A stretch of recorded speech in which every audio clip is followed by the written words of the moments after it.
अस्सलाम वालेकुम नाजरीन। पाकिस्तान के सियासी मंजरनामे की अगर बात कीजिए बे वक्त कहीं ये सतहों पर सवालों की जद में है। एक तरफ कराची में लगने वाली आग ने रियासती मशीनरी को कचहरे में ला खड़ा किया और दूसरी जानिब इसी राख से एक ऐसा आईनी और सियासी शोला भड़क उठा जो 18वीं तरमीम से होता हुआ बराह रास्त विफाक और सूबों के ताल्लुकात, कराची के मुस्तकबिल और हत्ता के एक मुमकिना 28वीं तरमीम तक जा पहुंचा है। सानिया गुल प्लाजा महज एक हादसा नहीं रहा बल्कि ये एक अलामत बन चुका है। इस निज़ाम की अलामत जिसमें जिम्मेदारी का तयन नहीं हो पाता, इख्तियार बिखरा हुआ है, जवाबदेही का कोई वाज़ेह मरकज़ मौजूद नहीं है और यही वजह है कि कराची के इंतजामी मामलात एक बार फिर से मुल्की सियासत के मरकज़ में आ गए हैं। सवाल ये नहीं कि आग क्यों लगी, सवाल ये कि जब लगी तो रियासत कहाँ थी, गफलत किसकी थी और जिम्मेदारी किसने कबूल की। इसी तनाजुर में मुस्तफ़ा कमाल का मुतालबा सामने आता है कि कराची को विफाक के ज़ेर इंतजाम दिया जाए। यह बयान महज एक सियासी मुतालबा नहीं बल्कि एक पूरे आईनी ढांचे को चैलेंज करने के मुतरादिफ है। मुस्तफ़ा कमाल का मौक़िफ़ यह है कि कराची जैसे बड़े शहर को सूबाई सियासत के रहमो करम पर छोड़ देना कौमी मईशत के साथ नाइंसाफ़ी है, लेकिन फ़ौरन ही इस पर पीपल्स पार्टी का शदीद रद्द-ए-अमल आता है।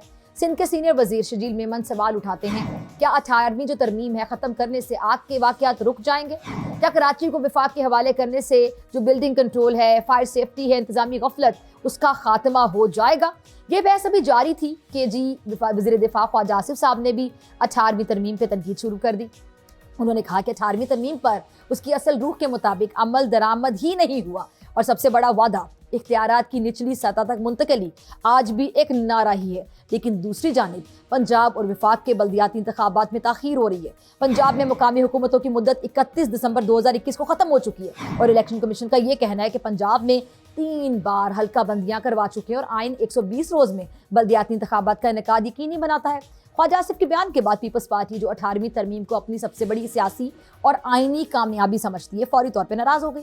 कौमी असम्बली के फ्लोर पर नवीद कमर खड़े हुए और वाज़े दो टोक अल्फाज में कह दिया कि नून लीग के पार्लिमानी लीडर का बयान हुकूमत की पॉलिसी समझा जाएगा। विफाकी वज़ीर कानून आज़म नज़ीर तारड़ और राना सनाउल्लाह साहब ने वजाहत देते हुए कहा है कि जी ख्वाजा आसिफ साहब जो हैं उनका बयान ज़ाती था। तहम राना सनाउल्लाह साहब ने ये जुमला भी साथ जोड़ दिया कि 18वीं तरमीम में इत्तफाक़ राय से बेहतरी की गुंजाइश मौजूद है। अब यही वो जुमला है जिसने एक नए सियासी भौंचाल को जन्म दे दिया। क्या 18वीं तरमीम में तब्दीली के लिए आइनी रास्ता निकाला जा रहा है? क्या 28वीं तरमीम की जो तैयारी है वो हो रही है? और इस मुमकिना तरमीम में सूबाई इख्तियारात, सूबों की तकसीम, वोटर की उम्र समेत क्या क्या सरप्राइज़ हो सकते हैं? ये सब सवालात अपनी जगह, लेकिन इसी दौरान पाकिस्तान आलमी सियासत के एक नहायत हसास फोरम गजा अमन बोर्ड का हिस्सा बन चुका है। ऑपोजिशन की जानिब से इस फैसले पर आप देख रहे होंगे बड़ी तनकीद हो रही है। मौलाना फजल रहमान साहब ने कौमी असम्बली में कहा है कि जी ऐसे फैसले पार्लिमान में बहस के बगैर नहीं होने चाहिए। तहरीक इंसाफ ने इस बोर्ड ऑफ पीस में पाकिस्तान की शमूलियत को मुस्तरद कर दिया और हुकूमत का मौक़िफ़ मुख्तलिफ है। हुकूमत क्या कहती है? हुकूमत ये कहती है कि ये पहली बार है कि पाकिस्तान को फ़लस्तीनी अवाम के लिए मेज़ पर बैठने का मौका मिला, फैसला साजी के अमल में शामिल होने का मौका भी मिला और दूसरी जानिब दाखिली सियासत में भी एक और तूफान सर पर खड़ा हो गया। तहरीक इंसाफ ने पहिया जाम हड़ताल की कॉल दे रखी है। मौलाना फजल रहमान साहब ने 8 फरवरी को यौम सियाह मनाने का ऐलान कर दिया है। ऑपोजिशन लीडर कौमी असम्बली और सेनेट में तयनात हो चुके हैं मगर सियासी दरवाजे अब भी बंद हैं। तहरीक इंसाफ के चेयरमैन बैरिस्टर गौहर खान साहब वही फरमाते हैं कि अगर हुकूमत एक हाथ से मुसाफा और दूसरे हाथ से मुक्का मारेगी तो बात नहीं बनेगी। शेर अफजल मरवत साहब खुलकर कहते हैं कि 8 फरवरी फैसला कुन दिन होगा। अगर पीटीआई सड़कों पर ताकत दिखाने में कामयाब हो गई तो मुज़ाकरात का मुस्तकबिल रोशन होगा, वरना पार्टी को सियासी धचका लगेगा। तो क्या वाकई हुकूमत और पीटीआई दोनों 8 फरवरी का इंतजार कर रहे हैं? क्या अब सड़कों की सियासत मुज़ाकरात की मेज़ का तयन करेगी और क्या पाकिस्तान एक बार फिर आइनी, सियासी और अवामी बहरानों के चौराहे पर खड़ा है? इन्हीं तमाम सवालात का जवाब लेने के लिए मेरे साथ मौजूद मेहमान मौजूद होंगे ब्रेक के बाद। पीटीआई से अजहर सदीक साहब और पीपल्स पार्टी से कादिर मंदोखेल साहब। वेलकम बैक नाजरीन। अजहर सदीक साहब, कादिर मंदोखेल साहब दोनों मेरे साथ मौजूद हैं। अजहर साहब, मैं आपसे शुरू करना चाहूंगी। शेर अफजल मरवत साहब ने बड़ा दावा किया है। उन्होंने कहा है कि अगर पीटीआई सड़कों पर अपनी ताकत दिखाने में कामयाब हो गई तो मुज़ाकरात जो हैं उसका मुस्तकबिल बड़ा रोशन होगा, लेकिन अगर ऐसा नहीं होता तो सूरत हाल बड़ी डिफरेंट होगी, मुख्तलिफ होगी, पार्टी को बहुत बड़ा सियासी धचका लगेगा। बहुत शुक्रिया। देखें, जो समझने वाली बात है वो आपको समझ आ जानी चाहिए। बस वैसे तो मैं बातें बहुत सी ऐसी करना चाहता हूँ। कानून बदला मगर जुल्म ना बदला, चेहरा नया आया, निज़ाम वही पुराना निकला। यानी आज हम 77-78 साल के बाद वहीं के वहीं खड़े हैं। मिसाके जमहूरियत के बाद हम उससे बदतरीन हालात में आकर खड़े हैं। पाकिस्तान की आज़ादी लेके आज हमारी खुद मुख्तारी कहाँ खड़ी है, ये सारा हम लोगों की आंखों के सामने है। एक तो ये ज़हन में रख लीजिएगा, मुज़ाकरात मजबूरी है, ये हमारी मजबूरी नहीं है। मैं फिर बताता चलूँ आपको, मुज़ाकरात हुकूमत वक्त की मजबूरी है और वो करेगी, ये याद रखिएगा। और हमने वजह ये वो चाहते हैं कि आप 8 फरवरी का एहतजाज ना करें। भाई क्यों ना करें? क्या आईने पाकिस्तान ने 1973 ने इजाज़त नहीं दी है? आर्टिकल 15, 16, 17 सियासी जमात के हवाले से बड़ा बात माजी में होते रहे हैं, ऐसा नहीं है। और हम इस वसायत के दौर में, ऐसा तो डिक्टेटर ने दौर में हाल नहीं हुआ जो हालत इन लोगों ने कर दी है हुकूमत के लोग। माजी में यही होता रहा कि हुकूमतें जब आती थी तब जाके वो केसेस को किसी एक मंतकी अंजाम की तरफ ख़त्म कर दिया जाता था। इमरान खान इसी दौर में ये मामला सारी वजाहत के साथ लेकर आए हैं। अब मैं क्यों कहता हूँ कि मुज़ाकरात मजबूरी है? एक तो जब प्रोग्राम के उस हिस्से पे आएंगे जो हम अब्राहिम अकॉर्ड, और जो आपको याद है एक दौर में मोदी का जो यार था वो गद्दार। अब ये फैसला कौम ने करना है कि कौन है, वो भी अंदाज़ा आपको हो जाएगा। लेकिन एक बात बता दूं, माजी से अगर आप देखते आए, ये हमारी सियासी जमातों ने सीखा नहीं है, ना सीखना चाहती हैं। मिसाल के तौर पर अगर आप छोटी सी बात लें, ज़ियाउल हक के दौर से मुशर्रफ तक का दौर अगर आप सफ़र तय करें तो आपको अंदाज़ा होगा 18 महीने, 22 महीने, 24 महीने हुकूमतें आती थी, गिरा दी जाती थी ये 58(2)B में। आपने क्या किया? आपने उसको तब्दील करके आप 18वीं तरमीम ले आए। मैं तो कई मामलात में मुखालफ था उसके, लेकिन चले मान लिया वो ले आए। लेकिन आज आप कहाँ खड़े हैं? ना आपका इलेक्शन कमीशन आज़ाद खुद मुख्तार है, जितना ना आपने निगरान हुकूमतें लगाई उनके ऊपर सवाल सारे उठ गए। फिर हमने सारी चीज़ें वाज़ी आ गई। फ़र्क क्या पड़ा कि वज़ीर आज़म जो भी था वो 3.5 साल या 4 साल से ज़्यादा चल नहीं सका। वो चाहे यूसुफ रज़ा गिलानी हो, चाहे इमरान खान साहब हो, चाहे अपने यूसुफ रज़ा नवाज शरीफ हो। तो अब तो बारी आ चुकी है इनके 4 साल, 3.5 साल, 4 साल का प्रोसेस इनका पूरा हो चुका है। आखिरी काम जो इनसे लेना था 26वीं 27वीं तरमीम के बाद वो ले लिया। लोग कहते हैं कि बड़ा ज़बरदस्त मुलाजिम है, होंगे मुलाजिम, इसमें कोई शक नहीं है। तो एहतजाज हमारा होना है। मुज़ाकरात किसने करने हैं? हमने तो करने नहीं मुज़ाकरात। मुज़ाकरात का मैंडेट दिया तहरीक तहफ़्फ़ुज़ आईन पाकिस्तान को, और जिस दिन शहबाज शरीफ ने कहा उसी दिन ही बाकायदा उनको पॉजिटिव इम्पैक्ट दे दिया कि आ जाएं आप मिसाके जमहूरियत वाली मामलात पर आप चले जाएं। हमने तो अपना एहतजाज जो पाकिस्तान तहरीक इंसाफ है वो जारी रहना है। एहतजाज भी होगा, जो शटल जो भी बातें सामने आएंगी। जी कादिर मंदोखेज साहब, जब हम छोटे थे तो हमारे बच्चों में से किसी ने कहा, हमारे छोटे भाई ने, कि बारिश तो होगी कभी ना कभी। ये कहते हैं मुज़ाकरात तो होगी कभी ना कभी। अरे खुदा का वास्ते, जो बंदा जेल में बैठा होता है उसके लिए एक एक घंटा भारी होता है। आप कह रहे मुज़ाकरात होगी कभी ना कभी। 2.5 साल गुजर गए, कभी ना कभी होगी। दूसरी बात वो ये कहते हैं कि सियासी जमातों ने कुछ सीखा नहीं है, वहीं का वहीं खड़े। तो क्या इन सियासी जमातों में वही का वही खड़े में पीटीआई भी आती है कि नहीं आती है? क्योंकि इसने सबकी बात की है। दूसरी बात ये कि दुनिया भर की जगह देख ले, बरादरियों की झगड़े देख ले, कम्युनिटी के झगड़े देख ले, वो हमेशा टेबल टॉक्स ही हल होते हैं। कुछ लोग कुछ दो, यानी 100 मुतालबात अगर पीटीआई की जरूरी नहीं कि 100 के 100 कबूल हो, एक भी हो सकता है, 100 के 100 भी हो सकता है। लेकिन अगर एडवांस पे शर्तें रखेंगे तो कभी नहीं होगा। मैं एक चीज ये कहता हूँ, क्योंकि हमें अंदाजा होता है अजहर सिद्दीक साहब भी क्रिमिनल केसेस के या कॉन्स्टिट्यूशन का केस करते हैं, मैं भी यही केस करता हूँ। एक घंटा जब मुलजिम जेल में होता है तो उनकी जो वारिसीन है या हमारे जो क्लाइंट होते हैं वो सर पे खड़े होते हैं, भाई आज का दिन हो गया। यानी जज बीमार हो गया तब भी वो सवाल खड़े करते, जज छुट्टी पे तब भी खड़े करते, सरकारी वकील नहीं है तब भी वो सवाल करते। तो मेरे भाई पहले सारे मिल के खान को तो रिहा करो। बड़ा वाज़ेह कानून है इंसदादी दहशतगर्दी का कि 1 हफ्ते के अंदर फैसला होगा। आज 2-2.5 साल हो गए। दूसरी बात मैं ये कहूंगा कि अभी जो है, अभी मामला जो है ना बड़ा दिलचस्प मरहले में आ गया। दिलचस्प ये कि महमूद खान अचकज़ई और नासिर अब्बास साहब दोनों सियासी लोग हैं, वो तो हुकूमत से बात करेंगे, वो तो पीपल्स पार्टी लोग दोनों से बात करेंगे। जब बात करेंगे, अब मुझे नहीं पता कि इनके सोशल मीडिया वाली पहले फेल करेंगे या इनके एमएनए करेंगे, या वो जेल से एक ट्वीट आएगा कि भाई हमारा कोई वास्ता नहीं इन दोनों अपोजिशन लीडरों से। इस दिन का आप इंतजार करें। क्योंकि ये दोनों जमहूरी लोग हैं, वो तो कहेंगे हुकूमत से मुज़ाकरात हो। और फिर ये भी याद रखना चाहिए कि महमूद खान चगज़ई साहब नवाज शरीफ साहब की बड़ी जबरदस्त इत्यादी रहे।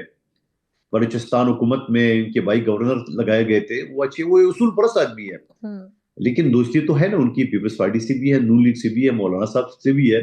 लेकिन वो इस तरह जो इनकी जो मनमानी, इनकी जो वन पॉइंट एजेंडा है, खान को रिया, हम तो खान को रिया कोई नहीं कर सकता है।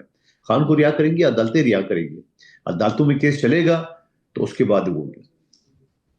ठीक है जी। जी अजहर सदीक साहब। अच्छा, जमाल बंदोखिल साहब भाई हैं आपके। देखिए मैं दो बातें आपके सामने बड़ी कादिर वजाहत के साथ कादिर रखूं। पहली तो मंदोखिल बात है साहब। कि आप खुद देख लें। हाँ, कादिर मंदोखिल साहब भाइयों की तरह से हैं। देखिए मैं एक छोटी सी बात बताऊं आपके सामने, आप जरा गौर करें इस बात को। अजहर भाई भाइयों की तरह आपने उनका नाम ही चेंज कर दिया भाई। 190 मिलियन पाउंड का केस या अलकादर ट्रस्ट केस जो है जी जी वो अपने जनवरी से जो है सस्पेंशन उसकी नहीं। अभी हमारा ये देखा ना, ये अदालती अगर खुद मुख्तार होती तो ये काम ना हो जाता उसी वक्त।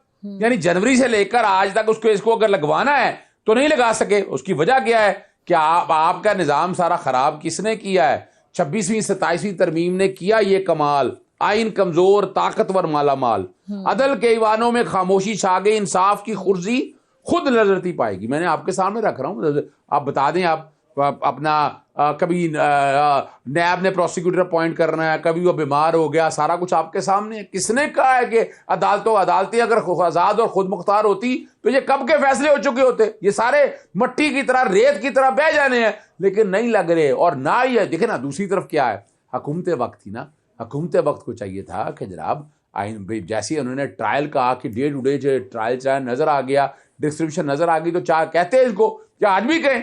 आज भी हुकूमत को चाहिए ना कि कहें कि फौरी तौर पर अपीलें सुने और डे टू डे ट्रायल चलाकर खत्म कराएं। उसका हालत ये है कि मैं जिस केस की बात करूंगा आप परेशान हो जाएंगे।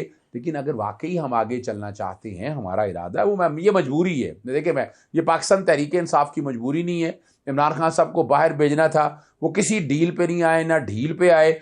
मुश्किल है, आप देखें, अंदाजा लगाएं, तारीख में कोई कैदी इतना मुश्किल में नहीं आया होगा कि उसे मुलाकातें ना करने दी जाए, और उसके लिए क्या क्या कुछ करना पड़ा, ये सारा कुछ सामने है हमारे।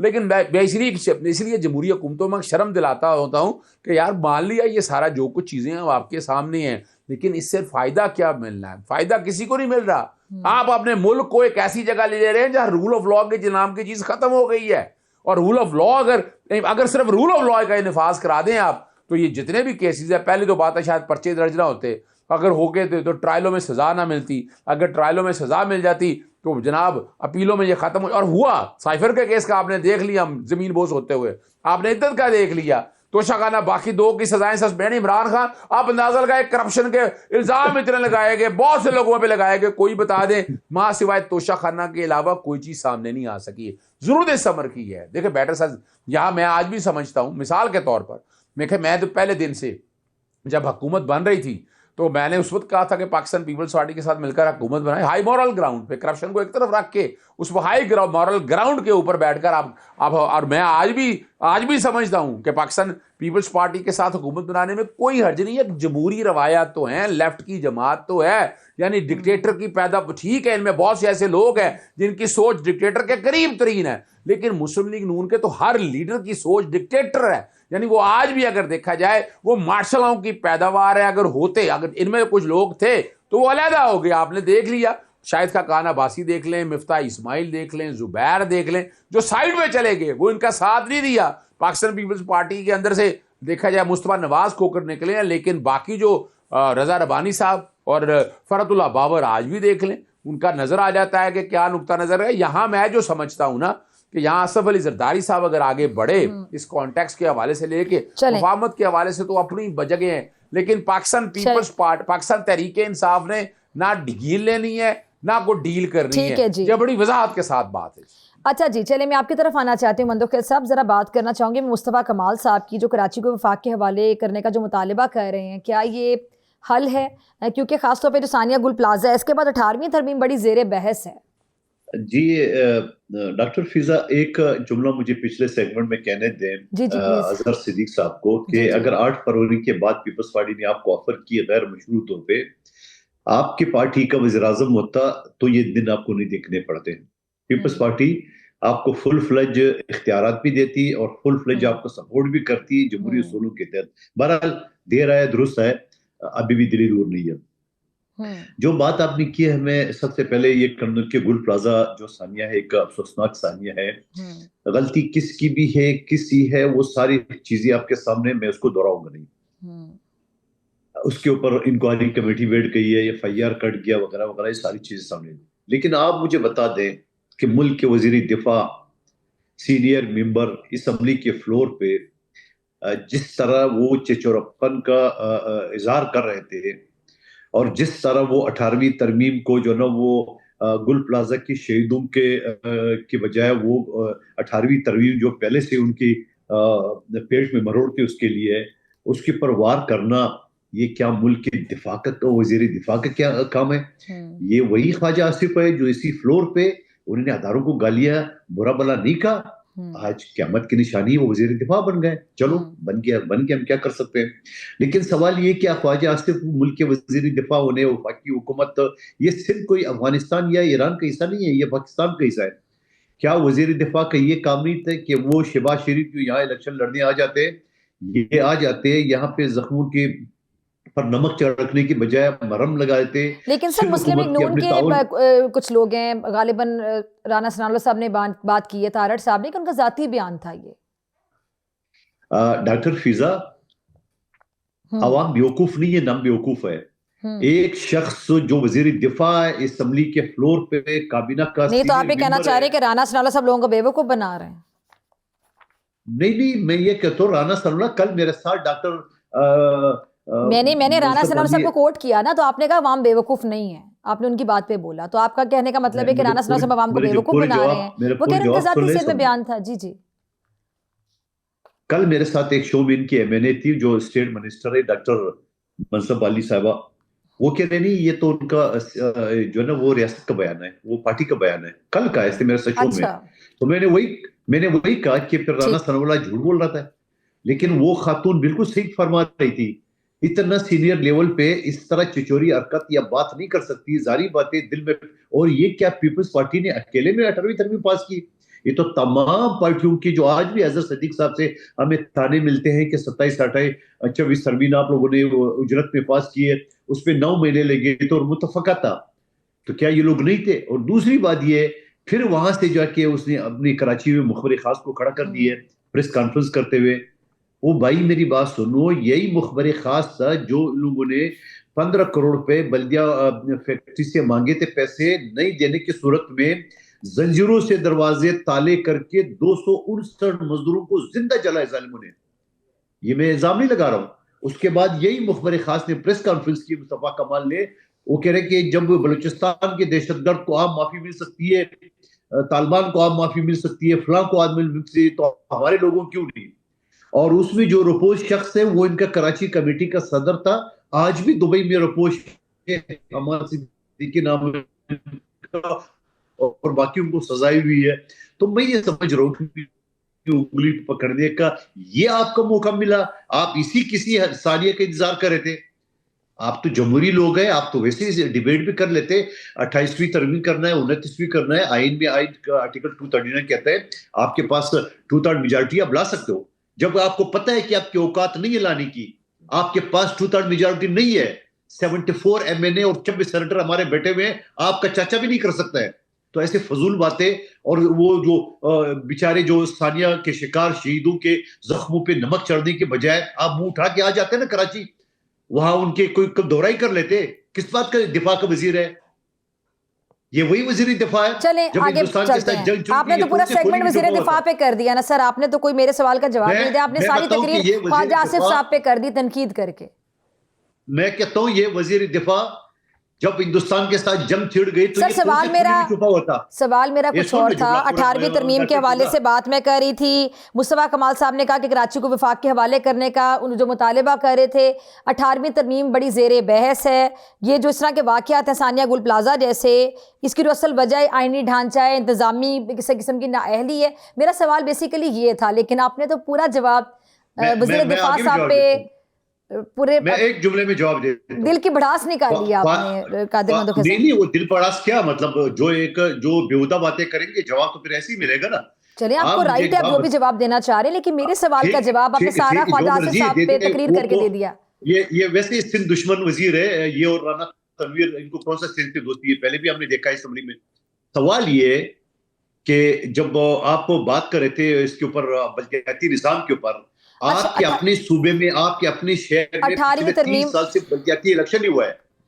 डॉक्टर फिजा सुन ले गौर साहब ये जुमला, जी जी 3 साल से इलेक्शन नहीं हुआ, और ये मुखबरों का टोला मुखबर खास लाहौर गए, पंजाब असम्बली से करारदाद पास कराए, और उन अक्लमंदों को ये नहीं पता कि जो आप बल्दियाती इख्तियारात मांग रहे हैं वहां तो बगैर मेयर के इलेक्शन करा रहे हैं। और फिर इस्लामाबाद हमारी कैपिटल को 3 टुकड़ों में तकसीम किए, एक 3 मेयर होगा, 6 डिप्टी मेयर हो गया बार्गेनिंग के लिए।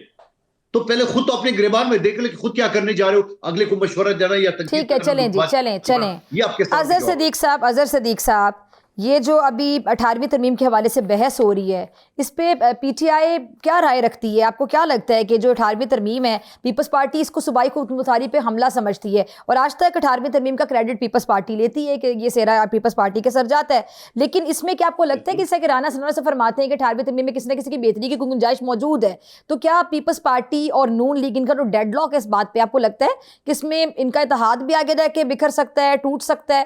क्योंकि जारी बात है 18वीं तरमीम पे रिजर्वेशंस हैं पीपल्स पार्टी के बहुत ज्यादा, कि वो उसको अपनी खुद मुख्तारी पे बकायदा हमला समझ ले, छेड़ा जाए तो। देखिए, मुझे 18वीं तरमीम पे बहुत से इख्तलाफात थे। उस वक्त मैंने चैलेंज भी किया था। Federal legislative list 1, federal legislative list 2 और कंकरेंट लिस्ट के हवाले से बहुत से मामला पे, और बाद में इश्यूज भी हुए। मिसाल के तौर पर सेहत का मामला अगर आप देखें, आप तालीम का मामला देखें आप, तो ये बहुत से इश्यूज ऐसे हैं। मिसाल के तौर पर अगर आप कंपटीशन को, यानी अगर मुकाबले की अगर फ़िज़ा बरकरार रखना चाहिए, यानी बहुत टेक्निकल इश्यूज में अपनी जगह, लेकिन फिर भी अगर देखा जाए तो एक ताज़ा झोंके की एक हवा था कि आपने सूबों में इख्तियारात, पहले तो वफाक लेकर बैठा होता था, आप सूबों की तरफ आए, लेकिन जो मसला बना ना, आपने सूबों से नीचे इख्तियारात नहीं लेके आए, प्रोविंशियल फाइनेंस कमीशन नहीं बनाए। अब इसमें 18वीं तरमीम का कसूर नहीं है, इसमें कसूर किसका है? कसूर ये है कि जनाब आपने जो है लोकल गवर्नमेंट का निजाम परवान नहीं चढ़ने, उसमें पाकिस्तान तहरीक इंसाफ का भी जितने भी अरसे का कसूर है वो अपनी जगह पर मौजूद है। लेकिन याद रखिएगा, अगर आप लोगों ने चाहते तो अगर लोकल गवर्नमेंट का निजाम ऐसा बना देते, बेहतर कर देते, तो शायद ये मसले ही ना होते। चले, ये लोकल गवर्नमेंट की बात हो रही है। बहुत शुक्रिया दोनों मेहमानों का, वक्त की कमी है, मुझे ब्रेक की तरफ जाना है। ब्रेक के बाद मेरे साथ मौजूद होंगे फवाद चौधरी साहब। वेलकम बैक नाजरीन, मेरे साथ मौजूद हैं सीनियर सियासतदान फवाद चौधरी साहब। फवाद साहब, बहुत शुक्रिया आपके कीमती वक्त के लिए। अच्छा फवाद साहब, पीटीआई की जो स्ट्रीट मूवमेंट है वो भी जारी है, कराची, लाहौर, एबटाबाद और पेशावर में जो पावर शोज हैं वो भी हो रहे हैं। तो अभी जो 8 फरवरी को होने जा रहा है, इसमें क्या होगा? क्योंकि शेर अफजल मरवत साहब ने भी हाल ही में बयान दिया है कि अगर ये कामयाब हो जाएं तो बिल्कुल अपने जो ये चाह रहे हैं वो सब कुछ अचीव करने में कामयाब हो सकते हैं, लेकिन अगर ये कामयाब नहीं होते हैं तो ये फिर बातचीत भी नहीं कर पाएंगे। देखिए, कामयाब होना और ना होना दोनों ही कोई पाकिस्तान के लिए बहुत अच्छी खबर नहीं है। उसकी वजह यह है कि जो हुकूमत है, अब तक हुकूमत की जो पॉलिसी है वो ये है कि वो समझते हैं कि हर मसले का हल ताकत के इस्तेमाल में है। नेशनल डायलॉग कमेटी ने आज भी हुकूमत को ये मशवरा दिया है कि आप 8 फरवरी के एहतजाज रोकने के लिए भी मुज़ाकरात का रास्ता इख्तियार करें और टेम्परेचर नीचे लाएं। ठीक है। अब जो इसकी कामयाबी है उसके नतीजे में भी पाकिस्तान के अंदर इंस्टेबिलिटी पैदा होगी, और नाकामी की सूरत में भी कोई फर्क नहीं पड़ना सिवाय इसके कि पॉलिटिकल टेम्परेचर आसमान पे चला जाएगा। ठीक है। और अगला साल भी हमारा इसी कश्मकश में गुजरेगा जिसमें पिछले 2-2.5 साल गुजरे हैं। ठीक है। असल में जब तक हुकूमत का ये रवैया तब्दील नहीं होता और वो ये अपना जो तरीकाकार है, the contempt they have for the people of Pakistan, उसको ये तब्दील नहीं करते, तो मामला जो है वो आगे नहीं चलेंगे। तमाम जो डिसीजन मेकिंग है हुकूमत की, वो बेसिकली बस इसके ऊपर है कि हमने कर लिया है, जो करना है कर लो। ये इस तरह से 25 करोड़ का मुल्क है। ये जो पाकिस्तान के अंदर एक हिजान है, उसकी बुनियादी वजह भी हुकूमत का यही रवैया है। और अब देखते हैं कि ये 8 फरवरी से पहले मुज़ाकरात की बात करते हैं, आगे चलते हैं या नहीं चलते। जाहिर है कि पीटीआई की स्ट्रीट पावर उस तरह की नहीं है कि जिससे कोई बड़ी तवक्कुआत वाबस्ता की जा सके। लेकिन दूसरी तरफ अगर मोमेंटम भी बन जाए तो वो हुकूमत के लिए भी अच्छा नहीं है। लिहाजा मेरे ख्याल में नाकामी की कीमत भी हुकूमत को देनी पड़ेगी, कामयाबी की कीमत भी हुकूमत को देनी पड़ेगी। तो जो इसी तरह फिर जैसे आप कह रहे हैं नाकामी की कीमत भी हुकूमत को देनी पड़ेगी, कामयाबी की भी, सिटिंग गवर्नमेंट पे बड़ी जिम्मेदारी होती है। आप 12 मिनिस्टर रह चुके हैं, वफाकी वजीर रह चुके हैं, तो जो गवर्नमेंट है उसी को पहल करनी होती है, बड़ा दिल करना होता है, बड़े ज़र्फ का मुजाहरा करना होता है। तो अब इसमें आपको क्या लगता है कि गवर्नमेंट को आगे बढ़ के कितना किरदार अदा करना चाहिए और अब तक कितना कर रहे हैं ये? अभी तक कुछ भी नहीं कर रहे हैं। मैं तो देखिए यही तो इस हुकूमत का अलमिया है। 2-2.5 साल हो गए हैं। अगर आप हुकूमत में होंगी तो आपकी ख्वाहिश तो ये होनी चाहिए ना कि मुल्क के अंदर एक काम रहे, हिजान में ना रहे मुल्क हर वक्त, और बिजनेस एज यूजुअल चलता रहे। यहाँ पे हुकूमत ही माशाल्लाह रोज कुछ ना कुछ ऐसा करती है जिससे एक पॉलिटिकल डिस्टरबेंस बढ़ जाती है, एक हिजान नजर आता है, अदालतों का मिसयूज है, अथॉरिटीज का मिसयूज है। That is become a norm in Pakistan. तो उसकी वजह से पाकिस्तान के अंदर बड़ी तलखियां हैं, हुकूमत और अवाम में बहुत दूरी है, और हुकूमत ने अब तक कोई ऐसा कदम नहीं उठाया जिससे ये दूरियां कम होने का तासुर जाए। अब हमने कहा था, ये एक ही काम हुआ है जो छोटा सा, कि जो हमने अपोजिशन लीडर्स अपॉइंट किए हैं, चलिए एक अच्छा कदम है। लेकिन असल बात तो ये है कि आप देखिए खवातीन जेलों में हैं, उनको अब डॉक्टर यास्मीन राशिद जैसी 77 साल की खातून है, कैंसर सर्वाइवर है, और क्या आपने उनसे इंतकाम और लेना है? 3 साल से वो जेल में है। बुशरा बीबी जेल में है और खवातीन जेल में है। जो सारे कोट लखपत के हमारे लीडर हैं वो 70 साल से ऊपर के हैं, 3-3 साल हो गए उन्हें जेलों में। तो अगर ये इसी तरह से हुकूमत जो है वो दबाती रहेगी, अल्टीमेटली जाहिर है कि एक लावा फट पड़ेगा। अच्छा, ये जो नेशनल डायलॉग कमेटी ने प्राइम मिनिस्टर से मुलाकात की, दरख्वास्त की थी, इसका कोई पॉजिटिव रिस्पांस एक्सपेक्ट किया जा रहा है? इनफॉर्मल राब्ते हमारे हुकूमत से हुए, और वो उन्होंने हमें कहा है कि आप इस पे जरा इंतजार करें, ताकि हम अपनी पॉलिसी इसके ऊपर बना लें। अभी तक हुकूमत की अपनी पॉलिसी का ही उनको पता नहीं है कि वो चाहते क्या है। वो तो फवाद साहब उस इंतजार में फिर 8 फरवरी आ जाएगा मामला मजीद। यही जी बिल्कुल आपने ठीक बात कही। असल इशू ये है कि हुकूमत को अकल की बात ये करनी है कि 8 फरवरी से पहले उन्होंने कोई फैसला करना है। लेकिन यहाँ पे तो, और आपने राणा सनाउल्लाह साहब को सुना होगा, वो कहते हैं कि नहीं पहले हुकूमत ये कर ले फिर हम करेंगे। यानी बेसिकली दे टेक के, जिस तरह से वो एक मोहल्ले का बदमाश होता है ना, वो कहता नहीं मैं देख लांगा तुझे की कर रहे। इस किस्म का एटीट्यूड है हुकूमत। या फिर ये कह सकते हैं कि हुकूमत इतना संजीदगी से नहीं देख रही 8 फरवरी को। हुकूमत संजीदगी से नहीं देख रही, यानी किसी किस्म का थ्रेट महसूस नहीं कर रही, कि उनको लगता है कि बस ठीक है, कोई इतनी बड़ी बात नहीं होगी। हाँ ऐसा ही है। नहीं बिल्कुल सही बात है। 26 नवंबर को भी ऐसे ही था, और उससे पहले भी ऐसा ही है। और उसके नतीजे में पाकिस्तान की सोसाइटी जितनी ज्यादा आज फ्रैक्चर्ड है, पाकिस्तान की सोसाइटी में जितनी ज्यादा तकसीम है, ये पिछले 76 साल में हमने नहीं देखी। जितना फासला हो गया है हुकूमत में अवाम में, हमने नहीं देखा। So, ये जो हाई हैंडेडनेस की पॉलिसी है, that has paid dearly to the government and authorities. और हम तो देखिए ये कह ही सकते हैं कि आप अपने मामलात को रिव्यू करें, अवाम के साथ इतना ज्यादा फासला मुनासिब नहीं है, उसको कम करें। लेकिन यहाँ पे तो सीधी बात है कि समझा जाता है कि कोई नहीं, हम देख लेंगे। अच्छा फवाद साहब, ये जो 8 फरवरी को बसंत भी है, ये हसीन इत्तेफाक है? 8 फरवरी को इलेक्शन हुए थे ना, तो फिर उन्होंने 8 फरवरी को बसंत, जी 8 फरवरी को ही उन्होंने सोचा कि लोगों को हम बसंत में लगा लेंगे, एक्टिविटी क्रिएट कर देंगे। जाहिर है कि ये एक पुरानी लोग, इनका ख्याल है कि लोग जो है वो तो बसंत में लग जाएंगे, मीडिया उधर लग जाएगा, सारी चीजें उधर हो जाएंगी। लेकिन देखिए मेरे ख्याल के अंदर जो पीटीआई की जो स्ट्रेटजी है अभी तक, हो सकता है वो 8 फरवरी को 24 फरवरी पे ले जाए, 24 फरवरी को 8 मार्च पे ले जाए। पीटीआई को actually to be fair with, cards तो पीटीआई के पास है, दबाव में तो हुकूमत ने रहना है। और पीटीआई को भी जिस तरह उन्होंने गलती की कि 26 नवंबर को अगर वो धरना ले जाते, आगे ले जाते, हुकूमत घुटनों पे थी। अब भी अगर पीटीआई में अकल होगी, वो स्ट्रेटेजाइज करेंगे तो 8 फरवरी को कम से कम 2-3 महीनों पे फैलाएंगे। वो इस तरह नहीं करेंगे कि बस एक दिन का इवेंट बना के खत्म कर। ठीक है। अच्छा फवाद साहब, ये अभी जिस तरह आप बता रहे हैं कि हुकूमत जारी बात है थ्रेट महसूस करेगी, लेकिन इसका इजहार नहीं करेगी और हुकूमत पे ज़्यादा जिम्मेदारी है। और आपने बताया कि पीटीआई वाली अपनी स्ट्रैटेजी को तब्दील कर सकते हैं, डेट को तब्दील किया जा सकता है और मुख्तलिफ मराहिल में ये एहतजाज रिकॉर्ड करवाया जाएगा, सिर्फ एक दिन में नहीं किया जाएगा। अब ऐसे हालात में हुकूमत डेफिनेटली अफोर्ड नहीं कर सकती कि पीपल्स पार्टी भी हुकूमत को आंखें दिखाए, क्योंकि इत्तेहादी हैं पीपल्स पार्टी वाले। आप पीपल्स पार्टी में भी रहें और आप उनके मिजाज को अच्छे तरीके से समझते हैं। 18वीं तरमीम का जो मामला है, जिसका क्रेडिट पीपल्स पार्टी ही लेती है हमेशा, 18वीं तरमीम को उन्होंने कहा अगर आप हाथ लगाएंगे सूबाई खुद मुख्तारी पे हमला होगा। वो उनके लिए एक बड़ा सेल्फ रिस्पेक्ट वाला मामला है, इज्जत नफ्स वाला मामला है। तो आपको लगता है कि 18वीं तरमीम के मामले पे पीपल्स पार्टी और नून लीग की जो तलखियां हैं वो मजीद बढ़ सकती हैं? आई थिंक नून लीग तो एक तमाशाई के तौर के ऊपर तमाशा देख रही है, देखेगी।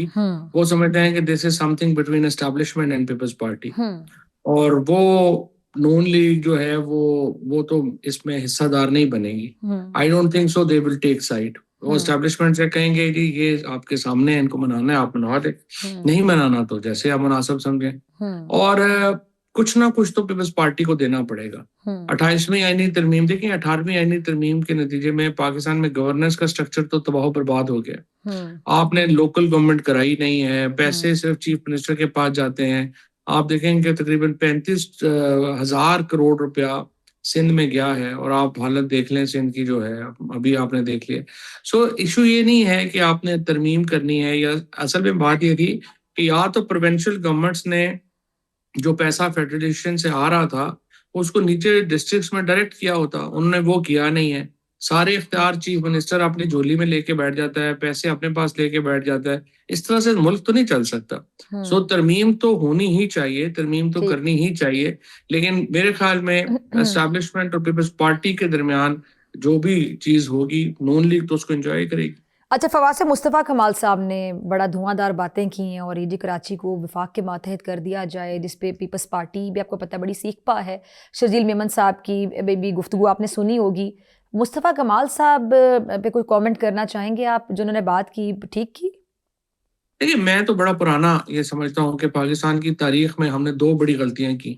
कराची जो था वो फेडरल कैपिटल था, ठीक है, उसको सिंध में दोबारा शामिल करना बिल्कुल एक बहुत बड़ी गलती थी। ठीक है। इसी तरह से गवादर का बलूचिस्तान से कभी कोई ताल्लुक ही नहीं था, हमने उसको मस्कत से खरीदा था, वो फेडरल टेरिटरी थी, आपने उठा के उसको बलूचिस्तान में शामिल कर दिया। और जो एक प्री इंडिपेंडेंट आपका जो एक प्री पार्टीशन जो एक सिस्टम था वो बलूचिस्तान में तबाह बर्बाद कर दिया। बिल्कुल गवादर और कराची जो हैं डेफिनेटली उनको तो फेडरल सिटीज होना चाहिए, और इसलिए कि वो पोर्ट है, और पोर्ट तो पूरे मुल्क के लिए जो है वो होनी ही चाहिए। और दूसरा देखिए, Peoples Party has miserably failed to manage Karachi, और कराची की अवाम की अक्सरियत भी ये चाहती है कि वो एक फेडरल सिटी के तौर के ऊपर हो। तो आई थिंक मैं तो उस वक्त मान ने तभी बात की है, मैं तो बहुत पहले से ये बात कह रहा हूँ। ठीक है, और आपको लगता है कि ऐसा किया जाना चाहिए। अच्छा फवाद साहब, आखिरी 1 से 1.5 मिनट है। महमूद खान अचकज़ई बतौर अपोजिशन लीडर जो तकर्रुरी है, इस पर बड़ी चहमगोइयाँ हो रही हैं कि जो नवाज शरीफ साहब के कहने पर हुई है, नवाज शरीफ साहब के कहने पर अगर हुई है तो इट मीन्स कि वो सियासी दर्जात में कमी और बातचीत में बहुत एक बड़ा किरदार अदा कर सकते हैं।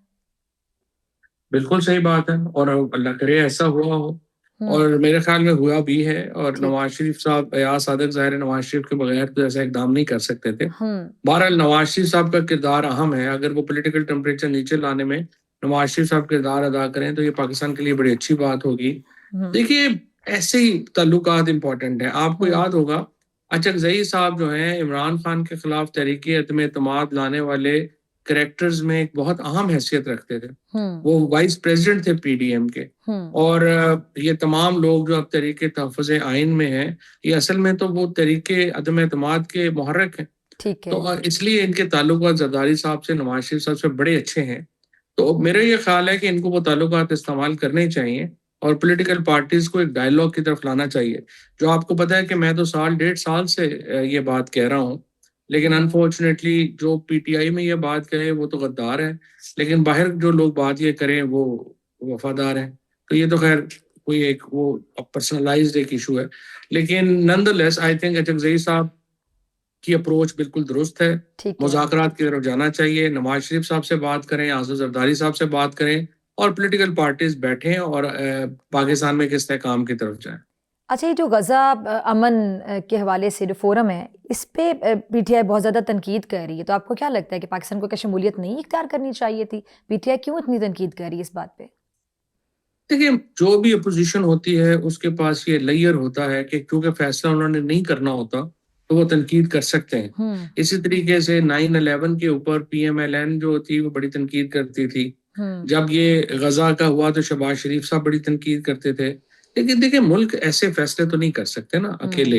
अगर Saudi Arabia, Malaysia, Turkey, UAE, सारे इस्लामी मुल्क साथ जो हैं, 8 इस्लामी मुल्कों का ब्लॉक अगर जो है वो ज्वाइन कर रहा है तो हम क्या रुस के बैठ जाएं कि हमने नहीं करना। लेकिन दोबारा मैं ये जरूर कहूंगा कि इस हुकूमत का जो कंटेम्प्ट है टू पीपल, वो एक बहुत बड़ा प्रॉब्लम है। और ये क्रिटिसिज्म बिल्कुल ना होता अगर ये पहले सारे मामलात एक ऑल पार्टीज कॉन्फ्रेंस करते। पार्लियामेंट तो खैर फॉर्म्स ऑफ 47 की पार्लियामेंट है, उसकी हैसियत इतनी इंपॉर्टेंट नहीं है, लेकिन ये ऑल पार्टीज कॉन्फ्रेंस करके अगर ये वहां पे डिस्कशन कर लेते तो हुकूमत को भी इतनी तनकीद का सामना ना करना पड़ता। कम से कम पॉलिटिकल पार्टीज को कहते कि अगर आप समझते हैं कि हमें शामिल नहीं हो तो फिर आप ऑल्टरनेट बताएं कि हम क्या करें। क्या हम रूस के घर बैठ जाएं सारे दुनिया से और सारे इस्लामी ममालिक को हम अपने खिलाफ कर लें? तो जाहिर है कि कोई भी जो सदर होगा, वज़ीर आज़म होगा, हुकूमत चला रहा होगा, उसने जिम्मेदाराना फैसले करने हैं। उसके ऊपर 25 करोड़ लोगों का बोझ है। और लेकिन ये हुकूमत का प्रॉब्लम यही है कि ये कंसेंसस क्रिएट करने में, लोगों के पास जाने में, दे फील लोगों की कोई अहमियत और हैसियत नहीं है, हम उनसे क्यों पूछें। ठीक है जी, बहुत शुक्रिया फवाद चौधरी साहब आपके कीमती वक्त के लिए। और साथ मुझे दीजिए इजाज़त, आपसे मुलाकात होगी इंशाल्लाह अगले प्रोग्राम में, सेम टाइम सेम चैनल। अगर ज़िंदगी ने वफा की, दुआ में याद रखिएगा, अपना बहुत ख्याल रखिएगा। अल्लाह निगहबान।